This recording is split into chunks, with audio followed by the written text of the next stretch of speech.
BRS party గెలిచేటట్లేదు, నేను కూడా జారుకుంటా అని ఇటు కడియం శ్రీహరి అటు ఎంపీ టికెట్ ఇచ్చిన కడియం కావ్య కూడా ఇద్దరు సర్ర జారిపోవడం జరిగింది. అయినా సిగ్గు మీకు ఎందుకు భగవంతుడు ఇయ్యలేదు అని నాకే సిగ్గు అనిపిస్తుంది ఆ ముచ్చట చెప్తా ఉంటే.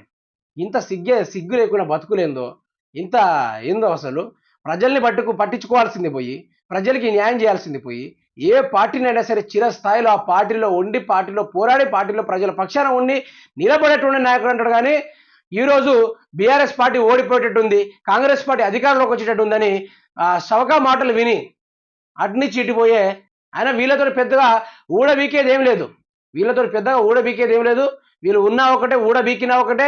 వీళ్ళు ప్రజలకు న్యాయం చేయరనే ముఖం వీళ్ళకి అవపడతా ఉంది. దయచేసి తెలంగాణ రాష్ట్ర ప్రజలరా, ఈ కేకే అయినా, ఈ కడియం శ్రీహరి అయినా, కడియం కావ్య అయినా దయచేసి కాంగ్రెస్ పార్టీని కానీ బీజేపీ పార్టీని నిలబడితే రేపు అదే కాంగ్రెస్ పార్టీ